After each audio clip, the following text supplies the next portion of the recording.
Have you ever wondered why you can be around the same group of people in two different contexts, either all neurotypical people or a mixture of neurotypical and neurodiverse people, and at certain times you feel at ease, and at other times you feel extremely uncomfortable?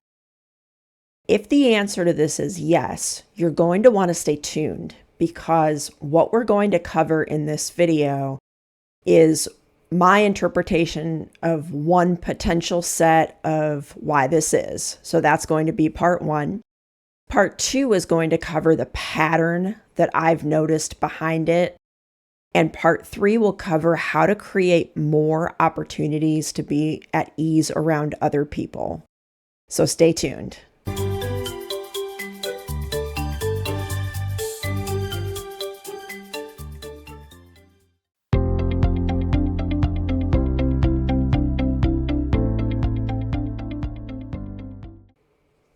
As promised, in this section, we're going to talk about why I think this is, at least for myself. So I want to establish three things about the types of situations that this video is going to cover. First, we've established that the people we're around are safe people. They already know us, and we've met with them regularly. So that's the confines, those three things. We've already determined they're safe people, they already know us, and we've already met with these people regularly. Okay, so here's what I think happens.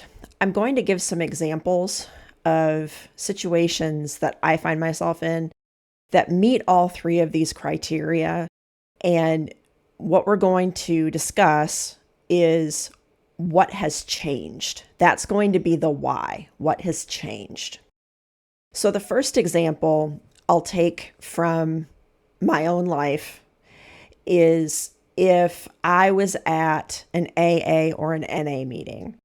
If you've watched my other videos, you know that I am not a 12-step evangelist, and I don't go to these meetings very often. I find 12-step programs, certain aspects of them, to be problematic, but I'm going to use it as an example.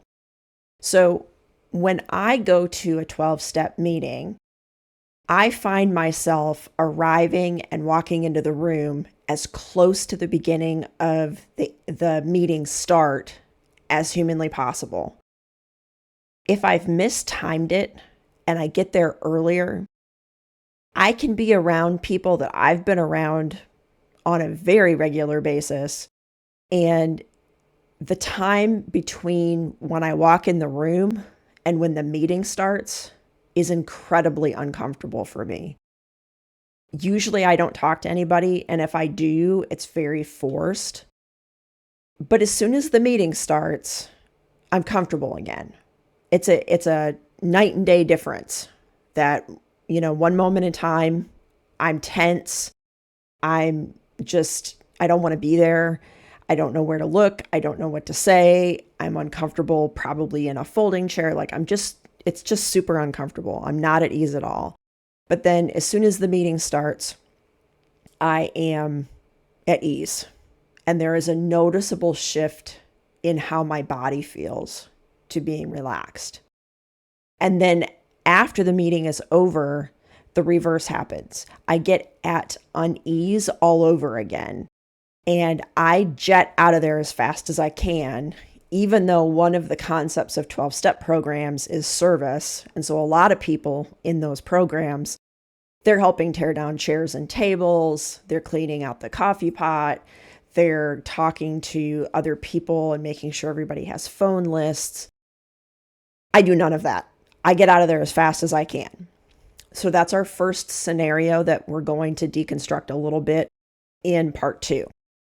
Our second scenario is Bible study. So I was raised Roman Catholic, and I'm not here to talk about theology, doctrine, dogma, because a person's religion is their own private business, and I have absolutely no interest in trying to defend or anything with Catholicism. But I was raised Catholic. I still consider myself Catholic, and there are some aspects of Roman Catholicism that I find problematic.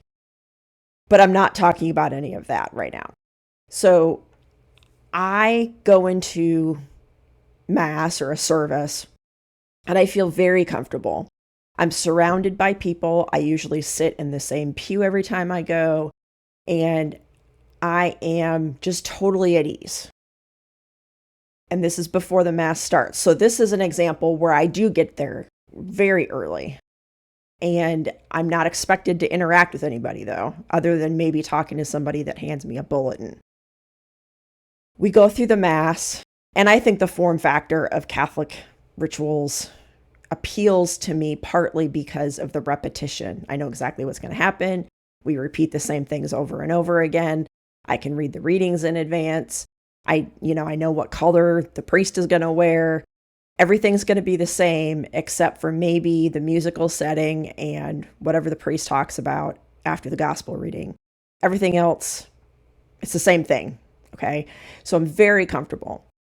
But afterwards, if there is any other type of thing going on, like let's say coffee and donuts, if I go, I usually have a reason to go because I don't like it. I don't want to be there. I don't want to talk to people. There's just nothing about it that I like, coffee and donuts. But if there's something structured afterwards, like a Bible study, for example, let's say, again, we're in this Bible study, and so I'm going to make this my third example. So I've been in this Bible study, let's say, for our example, every week.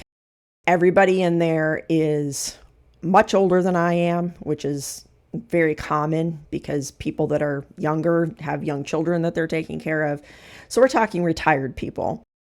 And there's some element of socialization before that starts, but it's not coffee and donuts type of thing. And it's always, I'm sitting in the same seat. I'm always sitting next to the same people. It's usually a more intimate setting, maybe, let's say, between 5 and 15 people. Same instructors there every time. I still feel not at ease. Then as soon as the Bible study starts, I relax. And after the Bible study's over, unlike beforehand, I stay at ease, even if I stay in the room. And this is going to be our outlier situation that we'll talk about in terms of, the pattern and why I believe it's an outlier. So the next section is going to cover the pattern behind it. And stay tuned for that, because in these 3 scenarios that I'm discussing, it has nothing to do with religion. It has nothing to do with any sort of ideology or anything like that. But we will discuss there is definitely a pattern and how that pattern flows into part 3, which is how to be more comfortable as much as possible. Stay tuned.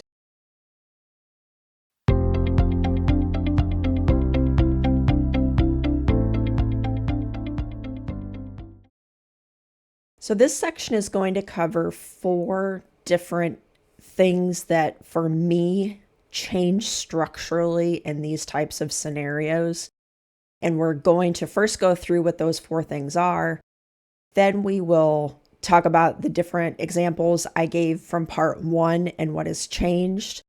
And then, of course, after we have that discussion, we'll talk about ways to make things more comfortable.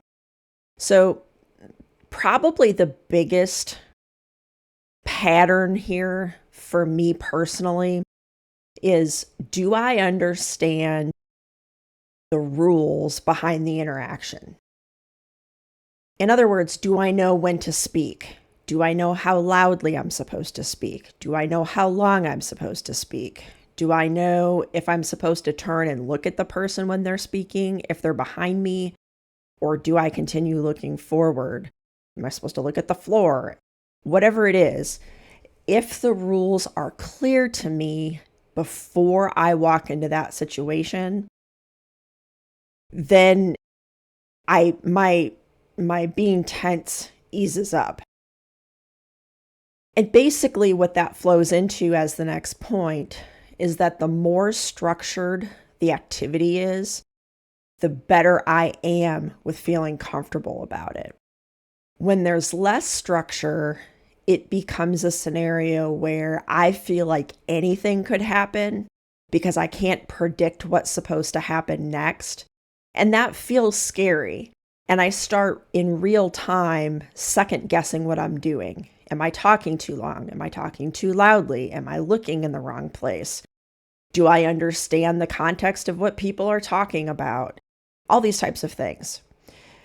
And then, do I understand the social dynamics involved with the people? So, in other words, is pop culture coming up? And if it comes up, do I understand the references that they're talking about? Or if they're talking about something that happened within that community of people and everybody there seems to know who they're talking about, and I have no idea who that person is, as well as the ages of people involved. So generally speaking, I feel more comfortable with people that are either older than I am or younger than I am. And of those two groups of people, I have even more comfort with the older people. So that dynamic plays into some of this as well. And then the last thing is there an element of parallel play going on?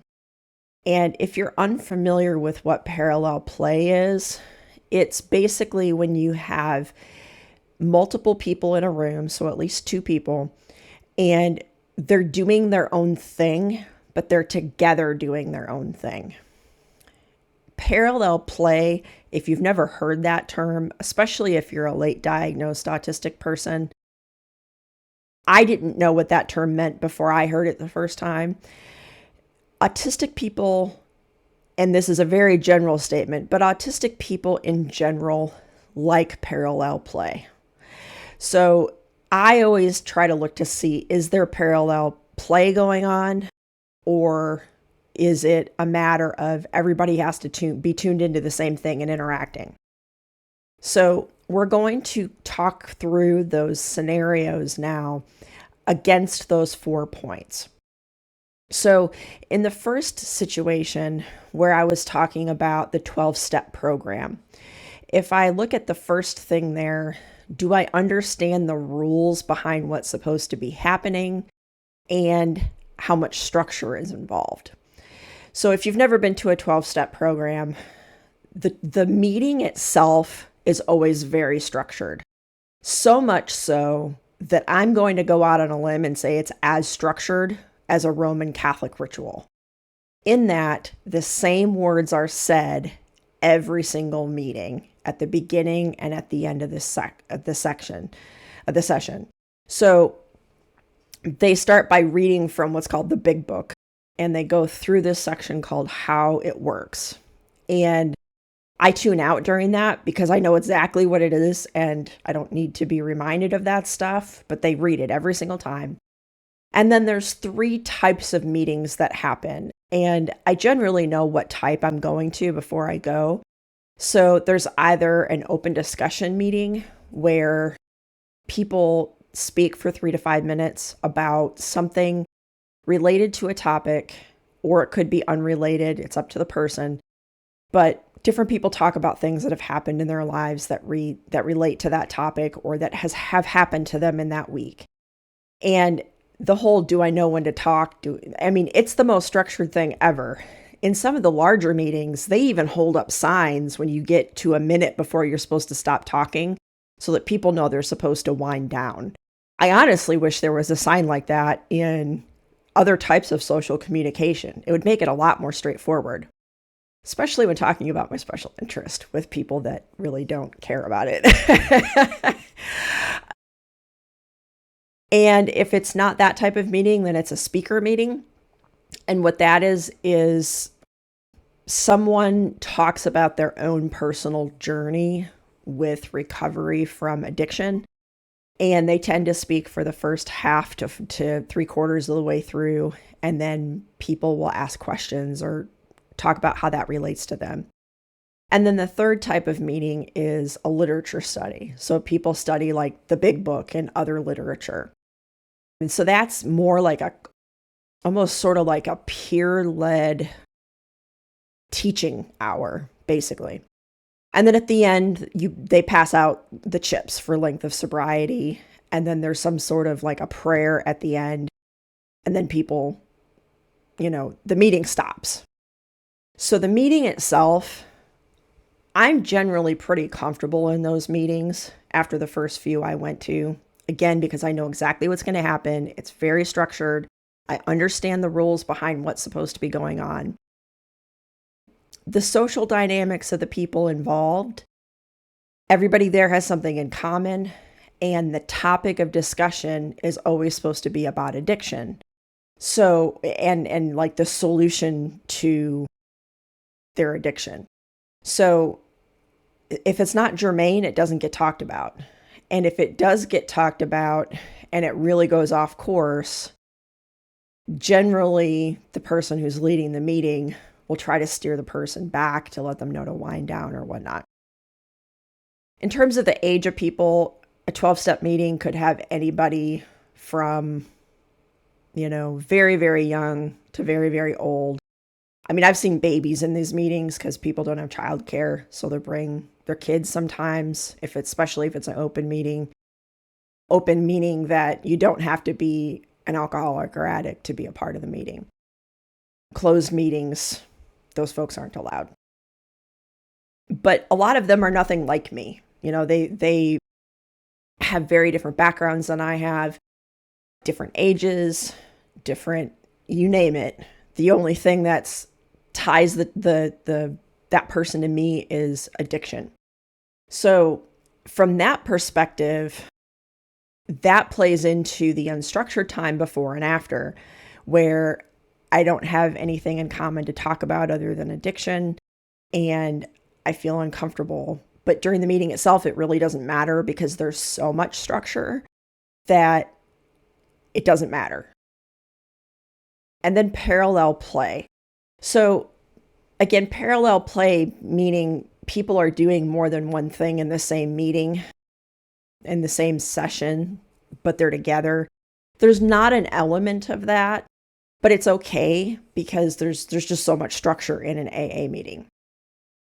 When we're talking about the unstructured time before and after, there's not parallel play at all there. So that parallel play element isn't there to make me feel more at ease.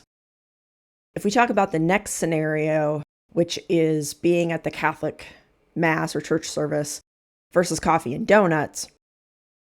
So I definitely understand the rules and what's expected and where to speak and where to look and all that kind of stuff. So that's part of why I feel really comfortable in the Mass setting.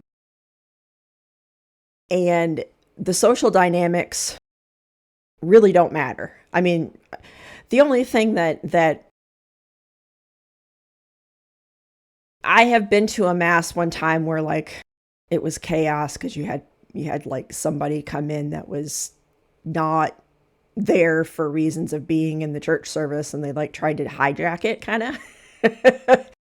With the exception of that one time, the social dynamics don't matter because again, it's so structured that you're going to go through that ritual regardless of who's there, why they're there, and so on, unless you have something be totally hijacked. Parallel play. There is a ton of parallel play in the actual church service. So I could be sitting next to somebody and I'm sitting there praying because maybe a family member is ill. And the person next to me might be thinking about the football game that they're missing and they're not praying at all. And then the person next to them might be, doing a prayer of thanksgiving for something that happened that they're thankful for or whatever.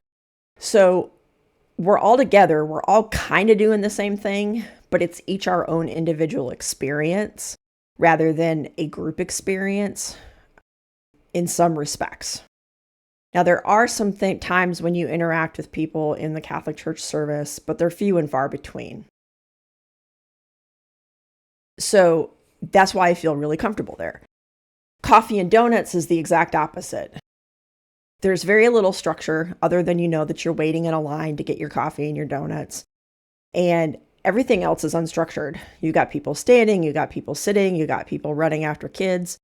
You've got people setting stuff up, tearing stuff down, and any topic could come up in conversation. And then there's the sensory stuff that happens too, because when there's so many people talking, I can't focus on one conversation. So that dynamic is part of why I absolutely hate coffee and donuts. Also, the social dynamics. I tend not to understand them, even if I know the people that are there, because they might start talking about an aspect of their life that other people in the church know about that I don't, because I can't keep track of the people's families and friends. And, I don't retain that kind of stuff in between conversations the way some people do. And especially if I'm in a large parish, I get lost in the conversation quite a bit and end up smiling and nodding a lot, going, oh, wow, if it's something they're talking about that's difficult, I'm like, oh, man, that's tough. And sometimes I don't follow it. But then there's the Bible study.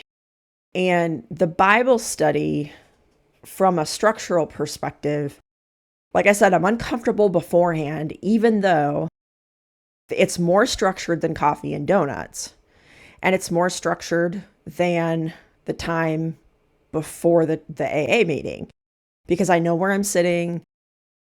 We're all kind of gearing up to study our Bible. So we're all pulling our Bibles out and our bookmarks and looking at any handouts that the teacher gave us and all that kind of stuff.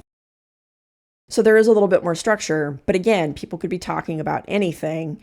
And even though they're older than I am, which generally helps, it's still, I have a hard time following it. I mean, I can be there and understand it, but in terms of following the level of ease that other people seem to have around me, not at all. Of course, then the actual Bible study starts, and I mentioned how I'm pretty comfortable with that. And again, it's more like a classroom type of thing, right? Where you're listening to somebody talk. When you have a question, you're basically given permission to speak and you ask your question, and it's very structured. So I'm okay with it. But here's the outlier situation that I was talking about in the last video. Or in the last section. So afterwards, unlike the AA meeting and unlike the coffee and donuts, when it's the actual lesson has ended, but it's before I leave, I tend to have a one-on-one conversation with one or two particular people that I click with better, and we'll get to talking about something, and generally our conversation picks up where we left off the last time we were talking. And we might end up stepping out of the room once everybody's left and continue talking about whatever that is, either in the building somewhere or in the parking lot, because I have something in common with that person. I have a couple people in mind, but there's usually a specific connection or a specific interest. And so I know after that Bible study is over that I don't have to try to interact with everybody as a group. Like I might have to before an AA meeting, after an AA meeting. I'm one-on-one with somebody. Even though there's other people around me talking, I understand what the expectation is and that I'm not expected to follow everybody's conversations around me. I can focus on one person and nobody cares. Nobody feels left out because everybody else does the same thing. So the outlier there is, can I connect one-on-one with somebody, which is how I feel the most comfortable in general. And the parallel play question, there's not really parallel play with the Bible study, so I can't use that as an example, except if you want to think about,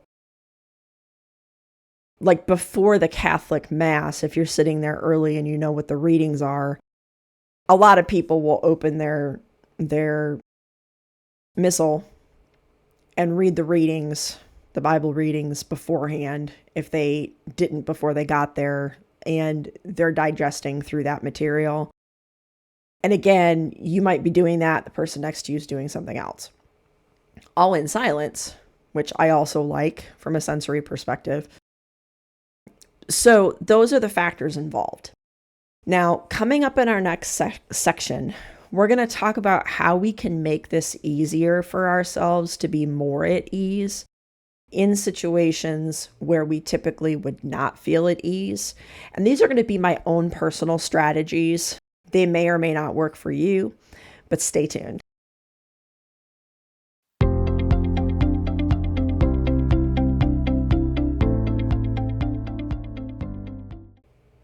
In the last section of today's video, we're talking about some strategies you can use in order to help with the unease.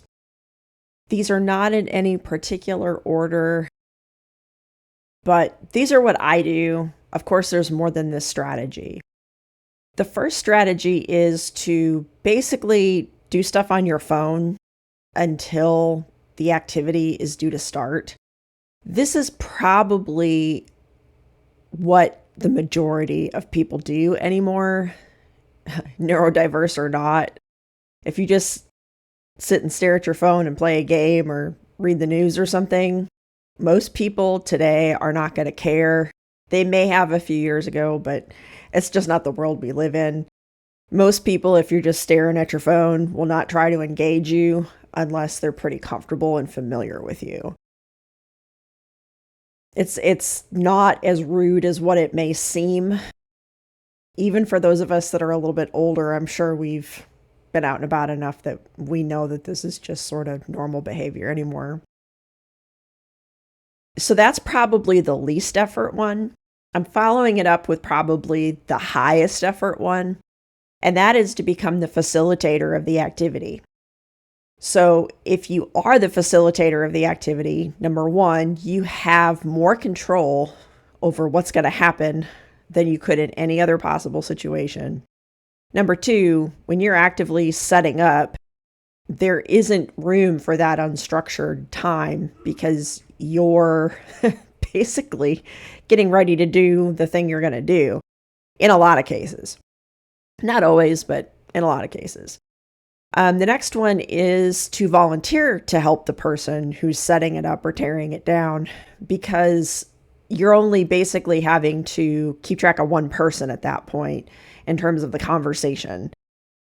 The difficult part about that is you're also having to do work, and that may not always be your end goal. So take it for what it's worth. You can do what I talked about with the 12-step programs, and that is to basically arrive right when the activity is due to start and leave right when the activity is due to end. And if you have disclosed to people at all that you're autistic, they will probably understand and not even think twice about it. If you haven't disclosed and you are not a high masking person, again, they will probably understand and not question it. If you are a high masking person, they still probably are going to understand and not question it, because people schedule their lives to be so busy anymore that it's not even going to be on people's radars. The one time that it is an issue for me is when I show up to an AA meeting early. If there are people there that know me and they see me in my car for a half hour beforehand, I have had people come up to my door and try to, hey, roll your window down and talk to me. And I just pretend to be on the phone, to be frank, at that point. And it's really common outside of AA meetings that almost everybody's outside smoking for a good section of the time before the actual meeting starts. So if you are a smoker, you probably already kind of know the structure of what people do in designated smoking areas. So you might just revert to that if it's appropriate to the context of the activity that we're talking about. Another one is to get to know one or two people specifically enough that most of the time, if you do mistime it and you're not early, you're not getting there right when the activity is starting. In other words, you're not exactly early, then you can basically plan to sit next to that person or, pick a handful of people. And at least about those people. You might know their interests. You might know a little bit about their family.